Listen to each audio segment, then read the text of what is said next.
Welcome to another episode of Eric's Perspective. Joining me today is Phylicia Rashad. Phylicia, thank you so much for joining us. And I wanted to welcome you to the program. Thank you. So just to start, where were you born and raised? Born in Houston, Texas, and for the most part reared there, except for, some small visits to birthplaces of both my parents. My father, Lobdell, Louisiana, my mother, Chester, South Carolina. And when I was 13, my mother took us to live in Mexico City. We were there for 3.5 months. And other than that, I was in Houston, Texas. Well, we have one thing in common. My father was also from Louisiana, but in his case, it was he was actually born on the slave plantation his grandmother had been a slave on in Catahoula Parish. Just a little side point. But anyway, in Mexico City, I know that your mom at one point was either representing or showing the artwork of Elizabeth Catlett. Am I right about that? Yeah, she had some work of Elizabeth Catlett. I was just wondering. She developed a gallery in Houston, Texas. She had many interests, and one of her interests, of course, was art. So she developed a gallery, and Elizabeth Catlett's work was part of that. Oh, okay. And so I was just curious, because I know Catlett was in Mexico, Cuernavaca, of course, but did she make the connection while she was in Mexico, or did that happen at a different time? I really don't know the answer to that. Awareness of her certainly may have happened there, but I think that connection was made after we returned, quite frankly. Okay. Sure. I was just kind of curious. So your schooling, you went to Howard University, is that right? Yeah, I'm in my office now. I'm serving as the Dean of the College of Fine Arts. That's why you see all this wonderful art, all this good student art. Excellent. And these are current students, right? Who's working this piece is not, this is a gift from Mrs. Patricia Walters. Oh, okay. That was part of her collection that she gave to me. But yes, most of the work that hangs on the walls here is student art. That's fantastic. You're the dean of the College of Arts, right? College of Fine Arts, yes. Yes, and so that's kind of almost full circle because you were a student there as well. Yes. And when you were a student, was your major art? No, my major was theater. I was an acting major, okay, to be specific. Okay. And I know that obviously you're known for your role as Clair Huxtable, but your credits are extensive. I mean, the stage, movies, and so on. Can you describe how you actually made that journey in terms of going from a student studying theater at Howard to being on Broadway and all the rest of that? Would you mind talking a little bit about that? Well, I did what a lot of students do after graduation. You choose where you're going to go, and I chose to go to New York City. I lived in the YWCA for a year. I took jobs as a temporary typist while I was trying to make connections with people. By word of mouth, I heard of some auditions that resulted in some roles in little small theaters, in a bus and truck tour of To Be Young, Gifted, and Black. Then that was followed by a series of other things, one of which was Ed Bullen's, I can't remember the title of it now, at Lincoln Center, the duplex at Lincoln Center. Then as an understudy on Broadway in Ain't Supposed to Die a Natural Death. Then in the chorus and understudy of The Wiz. Then after years of being in The Wiz, left, and for a couple of years I wasn't in the theater. When I returned to the theater, I returned as Zora Neale Hurston in Zora, a play at the New Federal Theater, and then back on Broadway as chorus member and understudy in Dreamgirls. And from there into television to One Life to Live, and then from there into The Cosby Show. Oh, wow. Excellent. And you've done film too, right? Mm-hmm. Let's see. Oh, Good Deeds, yes. For Colored Girls, yes. Um, Creed, 1, 2, and 3, and The Beekeeper. Excellent. Mm. There's some more I'm just not thinking of right now Oh yeah, because no. I just don't always think about it. Well, and there's so many. Well, that's not really so many, is it? No, it sounds like it anyway. You know, Yeah, yeah, I guess some, yeah. I think that's excellent. So Thank you. between the three different forms, do you prefer like stage over television, or just from an artistic point of view, or movies? I know there's a difference in all three of them, right? As an actor. Well, it's as an actor, you want to approach your work in finding what it is you find in within a character, Yeah. who that person is. You want to approach that the same way. What's different about it is the means. The means are different. Yeah. And some means have more technology than others. For instance, television and film, there's more technology involved than there is in theater. Yeah. That's the camera, you know. Right. That's the camera. So that's a little different in that it's very important for you to understand the movement of thought, as your performance will be subtler Yeah. than it will be on stage necessarily. So they say. But yeah. Do you find theater more challenging just because with television, you know, the director can say cut, the same thing with movies, but you're live theater, you got the live audience out there, you don't have that option. Does that make it more challenging, or does it make any difference? I don't think it makes it more challenging. It's just a different way of working. I don't, Theater affords an opportunity that film and television don't, in that over the course of performance, let's say, if you perform 4 to 6 weeks to 2 to 3 years, um, every performance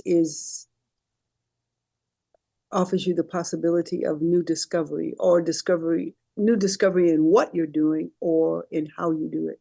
Yeah. You know, or, you know, the discipline of maintaining precision as if it were being done for the first time. Yes. Those are very strong disciplines, and I enjoy them, quite frankly. In film, um, often what happens is the story is not filmed chronologically.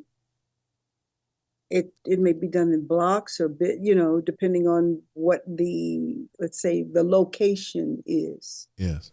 All scenes in a given location may be shot in a block. So let's say over a couple of days to a week or two, everything that's in that goes there. Okay, what your storyline is unfolding I see what you mean. in another way. So you might film your last scenes first. Yes. You know, so that's what I mean. It's a different. Yeah, you got to reorient yourself. Yeah. It's intense. Yeah. It's a more intense way of working. But maybe it's not that it's intense. You just have to really be intentional in understanding of the arc of the story and where you are in it. Yeah. You see, I all see. of it is good. Yeah, yeah, of course, of course. Mm-hmm. As you look back on it, do you have any kind of favorite plays or movies or whatever that you got involved in that kind of stand out in your memory? Yes. In well, I used to say yes.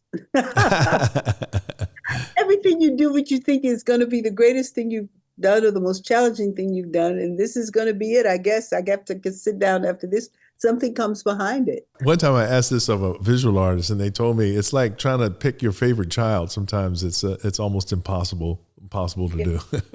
It is almost impossible. And as you progress and move through, you see how everything that you do is a progression to the Yeah. next. Yes. Yeah, even though the roles can be totally different and seem to apparently have nothing to do with one another, still the work that you've done in one leads to the next in terms of your approach and exploration and execution. So, Phylicia, how did you become interested in acting in the first place? Do you recall? Yeah, it was wanting to be beautiful. Yeah, you know, little girls go through a thing now. Oh, well, I've got two daughters, and I can speak to that from my You know, you experience. go through a thing where you just feel like you're just the ugliest duckling in the world. Yeah. And your mother's so beautiful, and your sister's so beautiful, and your father's so handsome, and your brother's so cute. And what was going on when I was born? I don't know. You know? But why was I left out? Yeah. Yeah, you go through that, and I went through that as a young girl. Certainly, I did. And when I was in sixth grade, I was selected after much preparation by my teachers and auditioning before members of the school board, Houston, Texas. I was selected to be the mistress of ceremonies for an evening program that involved all of the elementary schools in the African American community in Houston at that time. It was a music festival. And whereas I'd been preparing to read the libretto from the Musicians of Bremen, which you may or may not be familiar with, it's a wonderful little operetta that takes place in these used to take place in these books, music books Uh-huh. in different grades. I ended up being the mistress of ceremonies for the entire program, and I stood in the spotlight for the first time. Well, the teachers had rehearsed me before and after school for weeks. So I held the script in my hand, which was their idea that I would read from the script. And when I stood in the spotlight to read the script, I realized that I knew it and didn't have to read it. So I just stood there talking to the light. Oh. And all night long, I just stood there talking to the light. And at the end of it, when the mothers had come to collect their children who had been participating, I heard one of them say, "There she is. There's a little girl who spoke so beautifully. Isn't she beautiful?" And when I heard that, I thought, when I grow up, I'll be an actress. I'll play in the light and be beautiful all the time.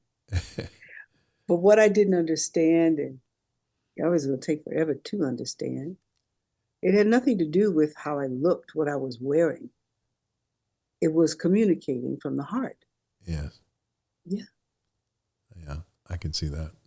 Yeah, that's what's beautiful. That's fantastic. You were, I'm assuming, a theater major at Howard, right? Yes. Yes. And what was your experience like at Howard? It was very nurturing, actually. Very nurturing experience in the College of Fine Arts, in what was then the Department of Drama, with Owen Dotson, who was one of the leading dramatic scholars in the country at that time as the chair. Mr. James Butcher was my professor for acting in my freshman year. He had been in London, he had been in England performing on the stage, Shakespearean drama. Wow. Until it was discovered that he was not what he appeared to be physically, because he was very fair. I see. Yeah. And when it was discovered that he was not, he was kind of booted out. Oh, wow. But he was a brilliant man. And he was a wonderful instructor and a very caring human being. And I guess that's the overall experience, was being educated by people who really cared about us, which was a continuation of everything I had experienced in my years growing up in Houston during a time of legal segregation, where I had teachers, some of whom had taught my father, you know, you felt part of a community, you were part of a community. There wasn't an intellectual discussion about this, it just was what it was. Yes. And being at Howard was certainly that, during a time of much social upheaval, as students and people across the nation were protesting for social, civil, and judicial justice. were protesting against war. It was quite a time. If people go back to those newsreels, it was quite a time. Oh, absolutely. What that conjures up in my mind are those reels of showing Bull Connor hosing down black people on the streets and that kind of thing, colored only signs and so on. Yeah, I saw that in high school. In college, it was Panthers on the West Coast, fists raised. It was Kent State. Oh, yeah. It was Jackson State. Yeah. It was the assassination of Martin Luther King. Yeah. Mm-hmm. Yeah. It was that. The assassination of Robert Kennedy would follow. It was a demand, a student demand for Afrocentric studies. Yeah. All socially conscious, motivated things. I told the truth, the bell rang. Yeah. It's an acknowledgement. It's an acknowledgement that happens when you tell the truth. The young people in the nation were really about this. You know, our young men were being drafted off to a war. Nobody understood why we were fighting. Now I look back, I don't understand any of the wars. None of them make sense. It's just total destruction.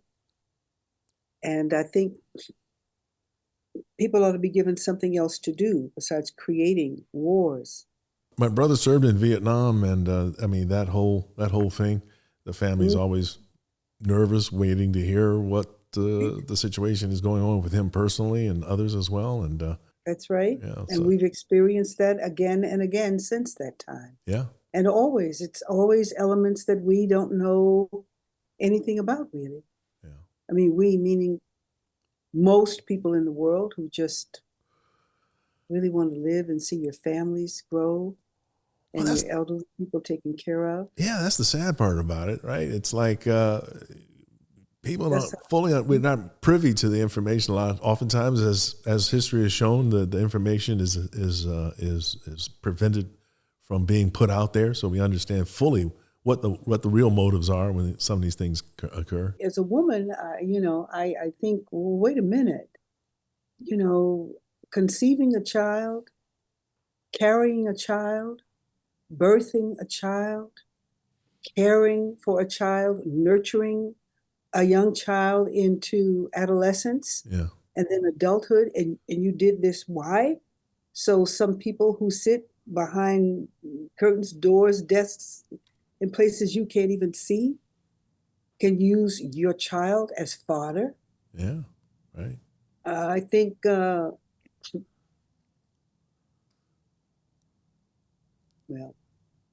humanity needs to think about this a little bit better. Oh, yeah, absolutely. Did you go beyond Howard? Did you go to any other schools, or was that the extent of your college career at Howard University? That was the extent of my academic career as a student. Oh, okay. I went to New York, and I began my work as an actor. Okay. And now I find myself directing, too. What's that like, by the way? Do you enjoy it? I love it. Oh, excellent. I love it. I love the collaboration. I love holding a vision and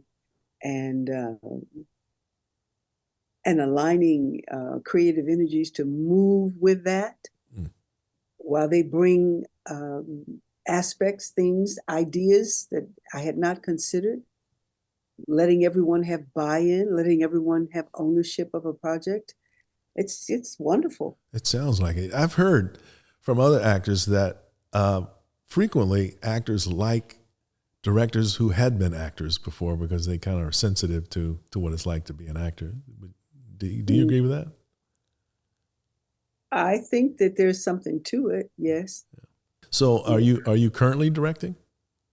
I've directed Brandon Jacobs Jenkins' play, Purpose, which is now running at the Steppenwolf Theater in Chicago. Oh, okay. We opened on March 24th. It's been extended twice. It will close on May 12th to make room for the next scheduled production. Excellent. Well, congratulations on the extensions, and that sounds wonderful. Yeah.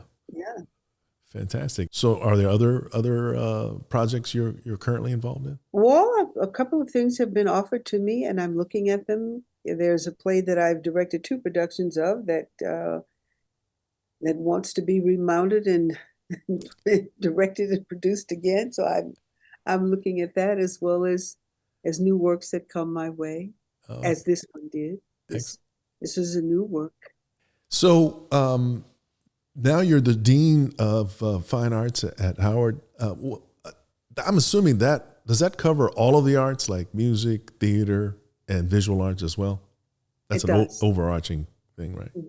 How's that been? How are you enjoying being in that role as an administrator? This has been wonderful. I mean, it's been an opportunity to learn many new things.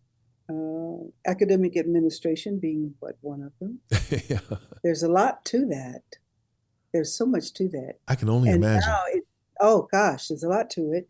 And there are people who work tirelessly, just tirelessly on administrative tasks alone, which keep an institution moving. You know, yes. You don't even realize this until you're in it, that this is what makes the wheels go round. Yeah. There are people of vision on every level, faculty level, the administrative level, staff as well. Wonderful people to work with, brilliant people, brilliant minds. And students are really the best. Well, that's the thing I was thinking about, because you were pointing out how the artwork in the background was done by the students and so on.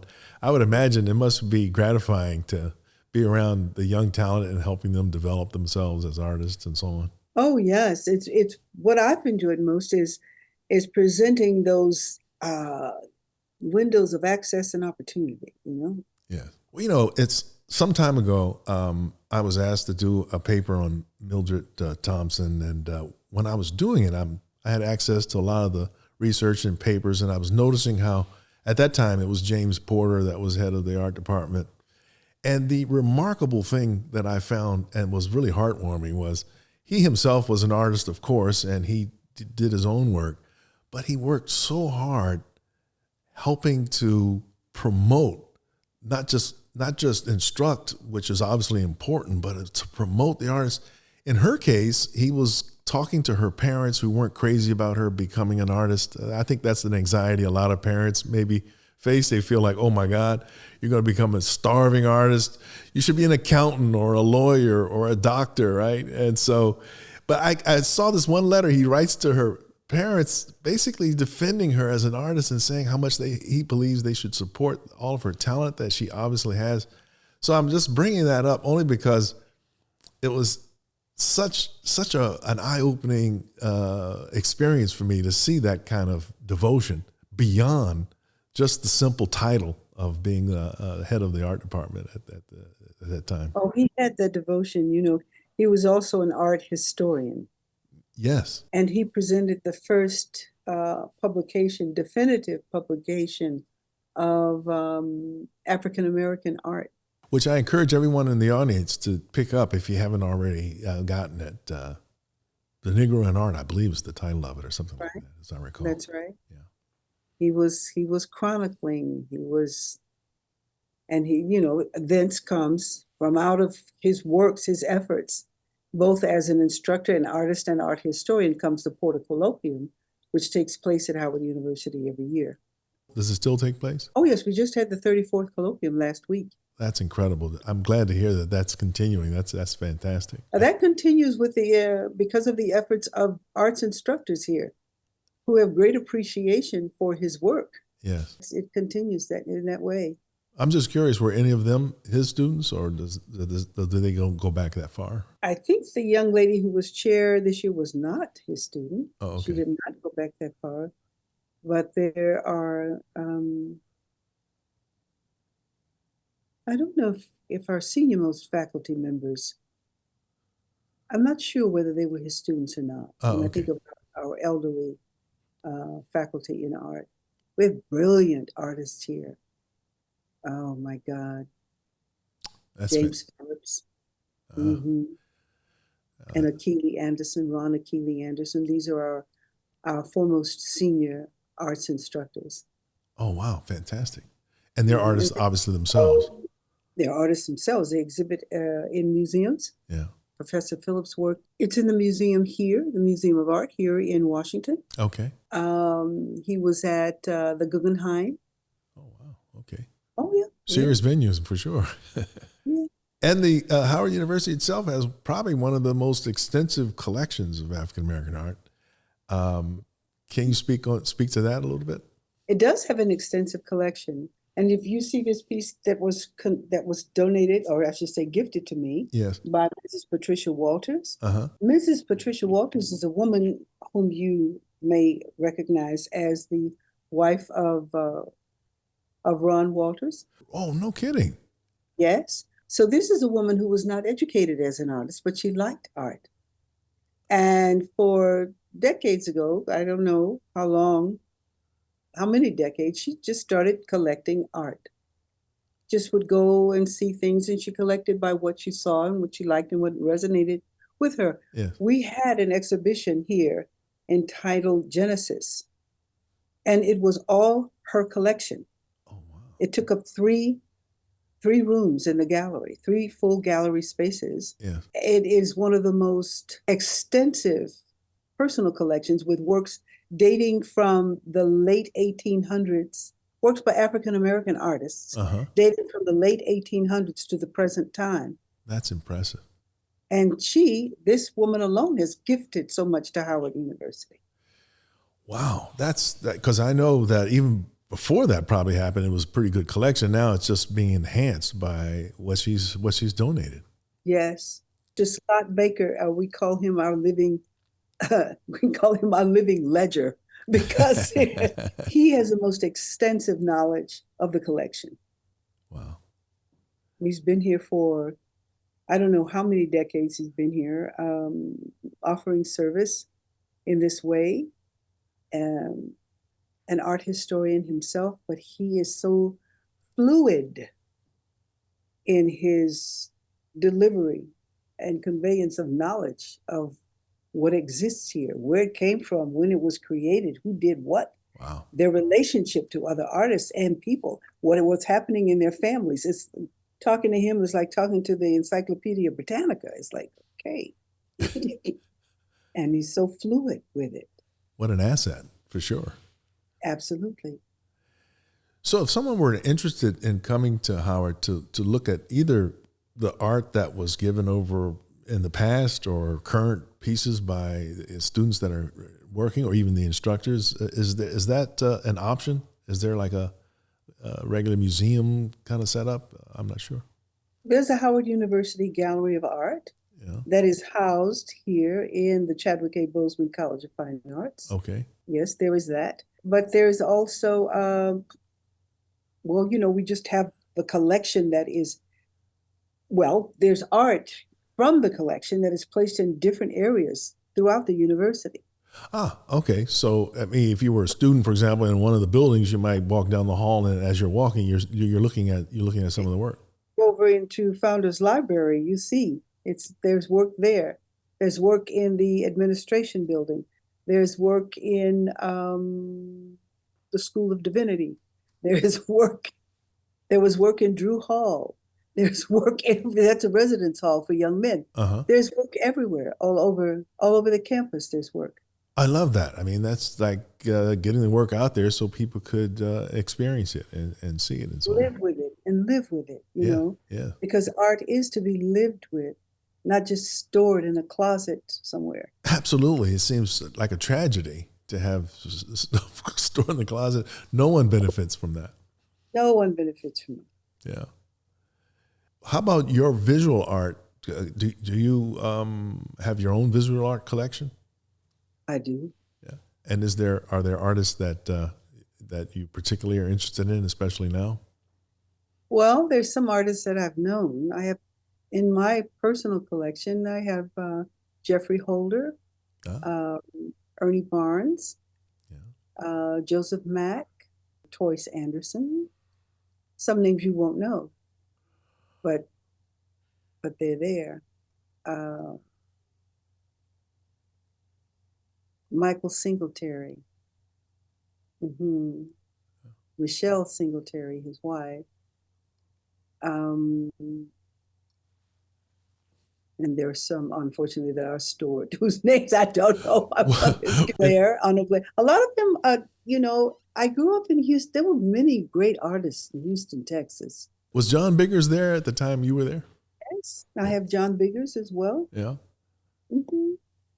John Biggers. Yeah, he was a frequent visitor in our home as he and my mom knew each other as children. Oh, really? He was from Gastonia, North Carolina. Yeah. My mother was from Chester, South Carolina. And during that time, it was not uncommon for people to visit Chester, South Carolina because of Brainerd Institute.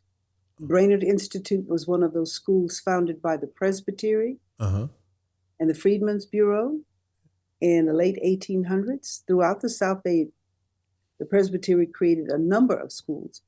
Brainerd Institute was one. I see. My mother, her parents, and grandparents attended Brainerd Institute. Oh, okay. Did Biggers too? Did he? He visited. He visited. That's where they met. I see. He visited Chester because people would come. It was yes, it was a site for education of people, but it was also something of a cultural hub for the community. As there were artists who would come and visit, and other schools would visit. It was a vibrant part of a small town community. Yeah. And Ruby Dee used to play on those grounds with my mother as a child. No way. Because her grandfather owned property in the Chester area. Wow. Yeah, there were the graduates of Brainerd would go on to become teachers. They would leave Brainerd and go to Johnson C. Smith, and they would train as teachers, and these became the teachers in the areas. Oh, I see. Vital part of the community for sure. Absolutely. Do you still have relatives in the Carolinas? I do. In Columbia, South Carolina, there's my Uncle Kenny and my cousin Leah Bess and her sister Katrina and their brother Lindbergh are all living in South Carolina, in Rock Hill, Columbia, places like this. Let's see, whom else? And my cousin, Dr. Henry Smith in Greenville. And all of his children. Oh, he has a huge family with children and grandchildren and great-grandchildren. There's so many people. My cousin Donald Ayers is in South Carolina. And one of his daughters is a physician in South Carolina. Yeah. In that family, there's the practice of law and medicine, and education were the major fields that family members entered into. Was your mother an artist? My mother's a poet. A poet. Well, that's a form of art. My mother's a poet. And she loved the arts, and she engaged in the arts. Vivian Ayers is her name. Yeah. And let's see, she did many things. We just, in celebration of her 100th birthday, had her book Hawk republished through Clemson University Press.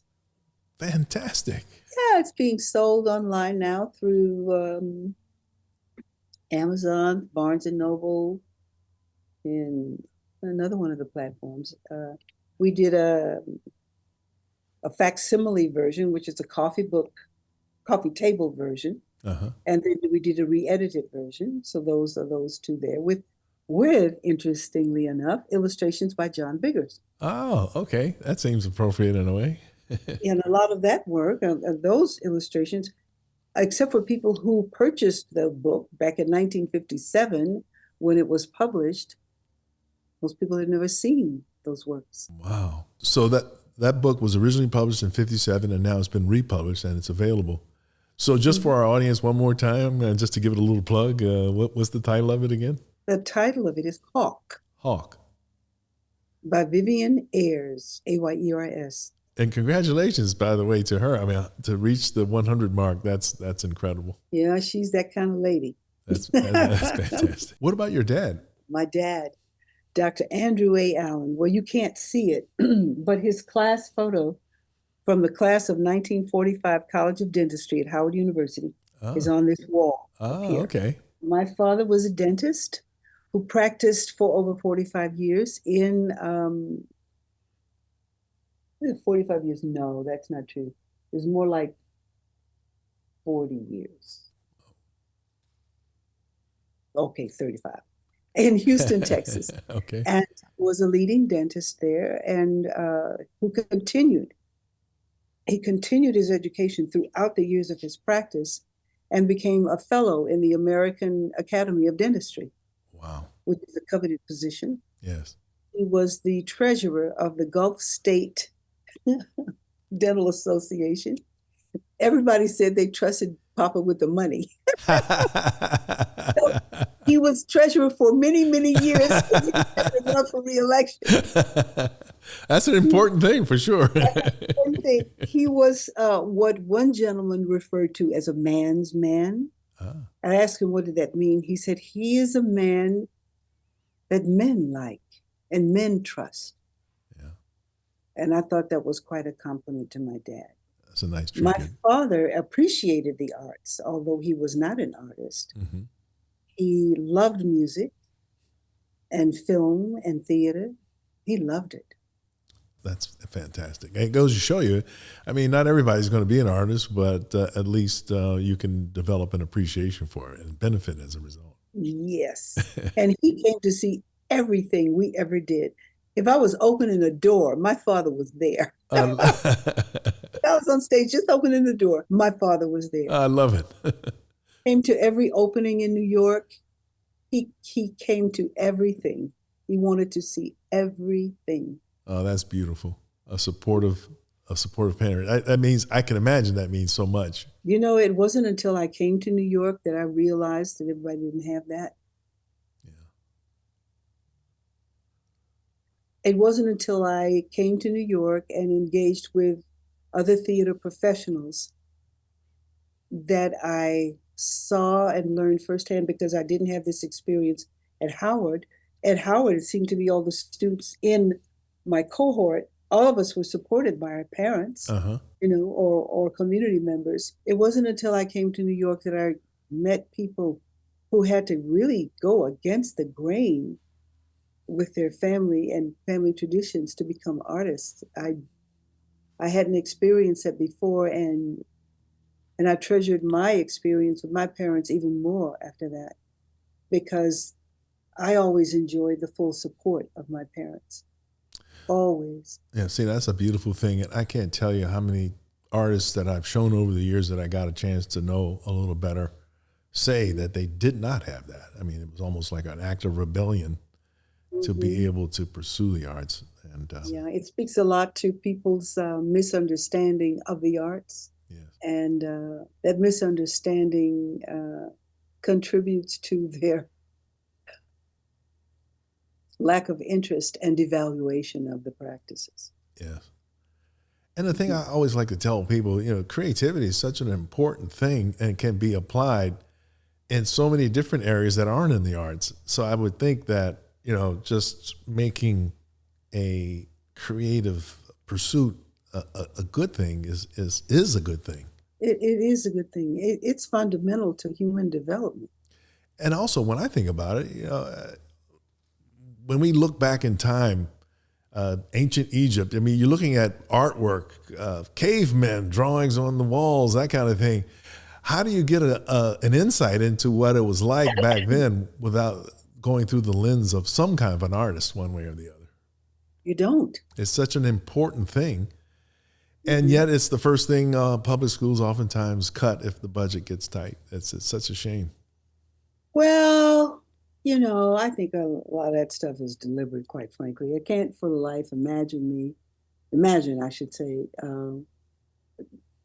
coming through school when I did, public school when I did, during a time of legal segregation in this country, when budgets were very low and teachers were paid even less. There were instruments in our schools for us to play.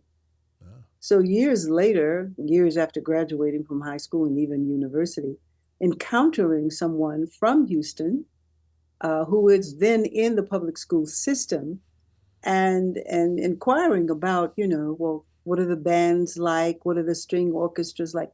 Oh, we don't have those anymore, she said. I said, you don't have those? Well, no, it was decided that if parents couldn't afford to purchase an instrument, students wouldn't be interested in studying them. Ooh. Exactly. Yikes. And I thought, well, now that's crazy because most of us didn't own our own instruments. They were owned by the school. Yeah. And yet it felt like a badge of honor to have that viola in my hand going home, knowing I was going to sit up there and practice. It was.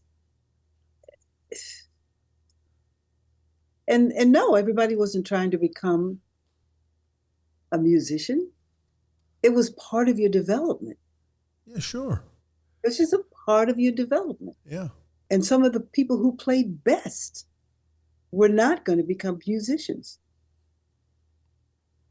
And yet they were the best players. It was part of one's development, as simple as that. I mean, I can see that. I've read studies that say that people that play the piano, that act of doing that in and of itself contributes to brain development. Absolutely. Yeah. Absolutely. But I think also it's so valuable to be able to think outside of the box, and what would be a better training ground than any of the arts, just allowing yourself the freedom to explore that possibility. Like you said, even if you don't become an artist in that particular field, at least you've had the experience of it, and you get the benefit of it, I think. Well, we study mathematics. You told the truth, the bell rang. We study mathematics, and everyone's not going to become a mathematician. We study the physical sciences. We study chemistry. Everyone's not going to become a chemist. It's a very good point. It's part of one's development, It's a very good point. So I just, the stifling of creative endeavor is deliberate. Well, seems like one of the outcomes of that is just basically creating a bunch of robots. And like I said, it's deliberate. We learn how to follow. We learn how to follow instructions, and that's about the extent of it. That's the way young people are. It seems that's the way education seems to move in some quarters for some people, but not for others.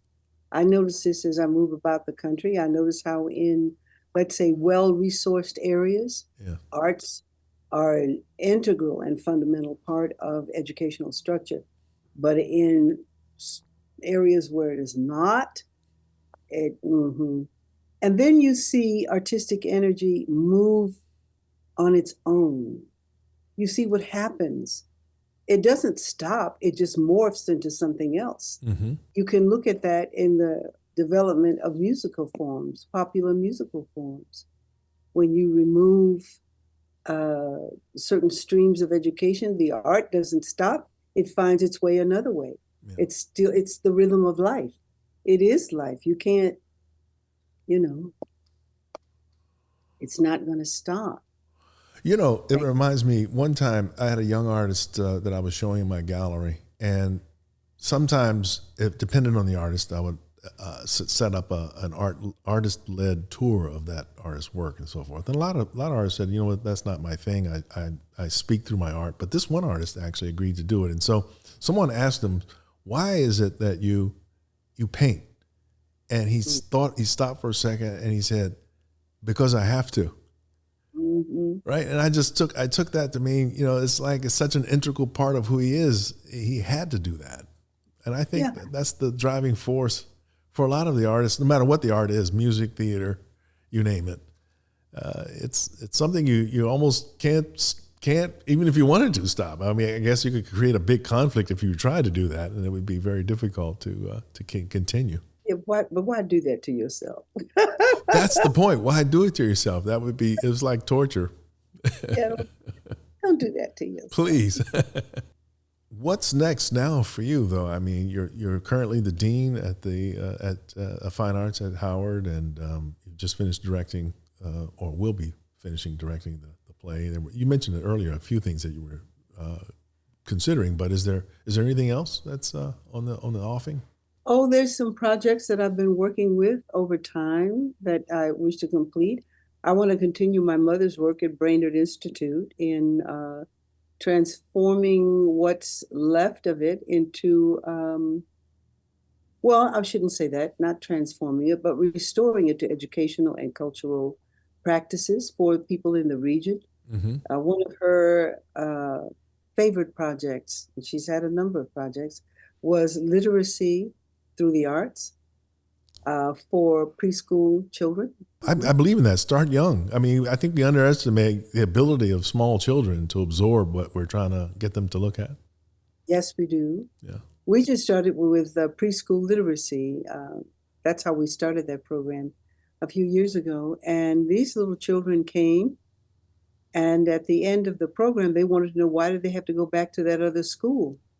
And when they went back to their schools, the teachers wanted to know what had happened to them, because they were so bright and they were so, well, what we did was just teach them that they were smart. Yeah. That's all we did. Yeah. Was just let them see how smart they were. A confidence building. Yeah. Yeah. And what they could learn. And what we wanted to instill in them was a love for learning. That learning is a joyful proposition. Yeah. You know, and there's so much fun to be had in it. And it's just great to do for one's own self. And they took it and ran with it and wanted to know, why did they have to go back to that other school?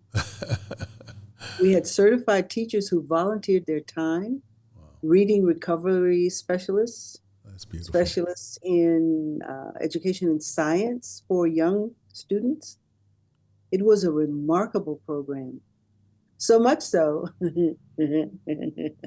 that the local school board instituted a preschool literacy program and demanded that all their teachers work in that program. So they couldn't work with ours anymore. Oh, no. It's all right. We'll do it another way. We continue, you know, it's good. It's really good, you know, because, okay, good. You got the point. You have to educate these young people. Don't treat them like, you know, like they're blocks of wood. Don't do that to them. Right. Yeah. So it's good. If anyone wanted to help in that effort, you're trying to, if I'm correctly characterizing it, revive Brainerd. Is that something that other people, if they were so inspired, they could help contribute to? Would you like? Surely. There is a website, Brainerd Institute Heritage.